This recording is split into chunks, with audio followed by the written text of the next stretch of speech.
The proceedings started around 11 a.m., which I Mhm. appreciated as well. And Ghislaine shuffled in, gray prison garb, Mhm. little kind of like tissue white long sleeve underneath, hair, let's say dome-like, kind of Mhm.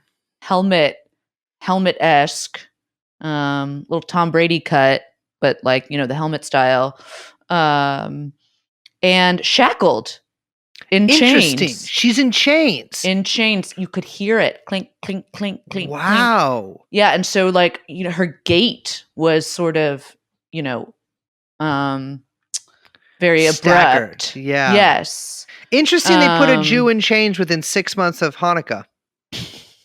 yeah, Jacob Marley ass looking bitch. We're Marley and Marley.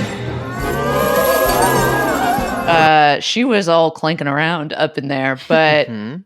she was, for the most part, not, the body language, Yeah. obviously, as a, studying body language expert, soon to be expert. She really wasn't, effusive, I'll say. She was really like quiet, demure, like really loving that Fiji water, as always. It was really like bringing all these memories back from the trial. I mean, can you imagine after being in Gowanus jail, drinking the tap Mm. water there, how delicious a nice rectangular bottle of Fiji must feel? Yeah. But probably the biggest surprise of the day, which I think the whole thing took about 4 hours in Mhm. toto, which was much longer than I anticipated, I'll just say.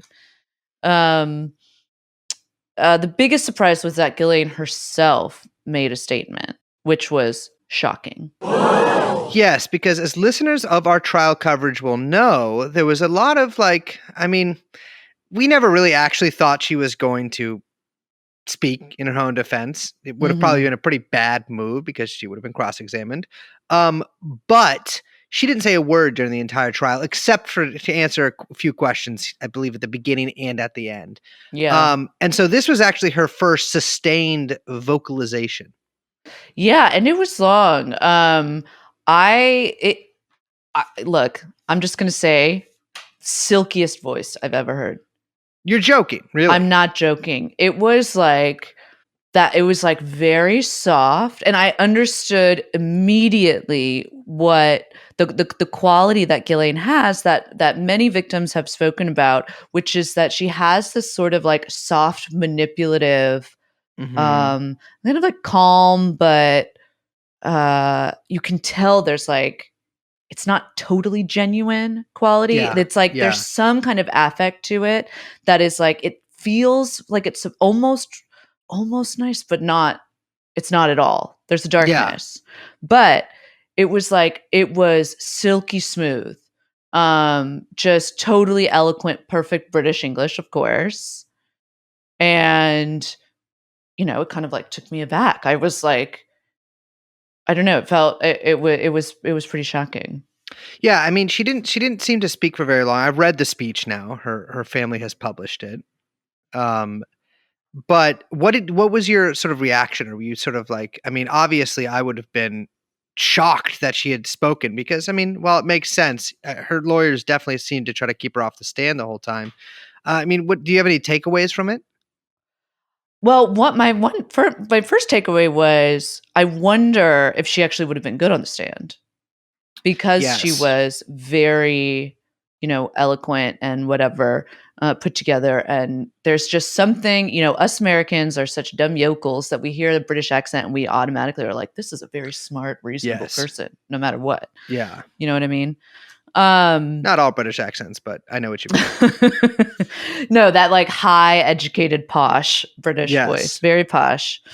Um, my second main takeaway, I will say, is that she sort of was like, it felt like she was really faking her contriteness, that Yes. she was kind of saying things that she was supposed to say. She really was like, I hope that I don't have the quote right in front of me, but basically to the effect of, I hope that the girls get closure, that this trial brings them, so they can kind of move on with this chapter from their life. Like there was a little bit of distance there that she was trying to say. And then she made a kind of like dramatic pause at one point and then said,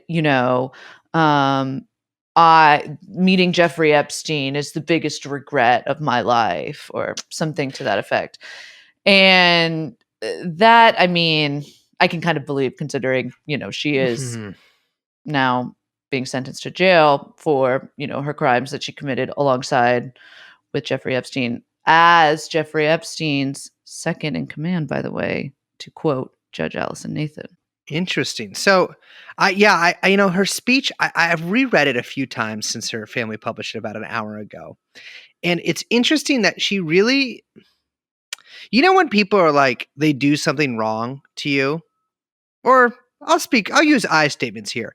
A lot of times when I've done something wrong to other people, but I don't feel bad about it, or I'm trying not to take responsibility, but I'm still trying to do like an apology. You know what I mean? You say stuff like, I acknowledge their suffering and empathize deeply with all the victims in this case. I also acknowledge that I have been convicted of helping Jeffrey Epstein commit these crimes. And so it's like, she's basically saying that, like, I know that you're hurting and I get that. But she doesn't say, I hurt you, if that makes sense. Absolutely. Yes. And that was clear as day to anyone in the room. She went on, she says I've had plenty of time to think, having spent 2 years in solitary confinement, just like really to like let you know she's been in solitary confinement. She's hitting all the notes. Yep. I believe that Jeffrey Epstein was a manipulative, cunning, and controlling man who lived a profoundly compartmentalized life and fooled all those in his orbit, clearly trying to say herself as well, right? Yeah. And I got to say, to give her credit, Allison Nathan, the judge, like didn't buy any of that.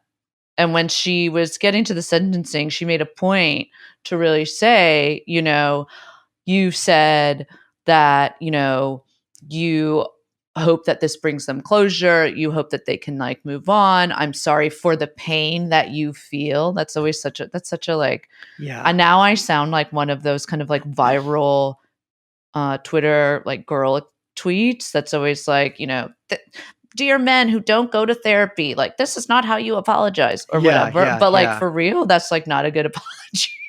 That's I'm sorry that you feel the way that you do. Yeah. Like apology. That's hella crazy. And I'm sorry that you're mentally ill, but like I acknowledge that and I acknowledge your suffering. I hope my conviction, along with my harsh incarceration, brings you closure. And what's so funny is that when I read that out loud, it sounds so fucking passive aggressive and so like passive aggressive. And it absolutely is. But I'm telling you, in the like silky smooth posh voice that Ghislaine has, there's a way that she's able to twist it so it does actually sound almost like contrite, and like she's trying to actually empathize with them and sort of like, take responsibility in some respect. But Allison Nathan had like nothing. She flat out said like, you have not taken responsibility.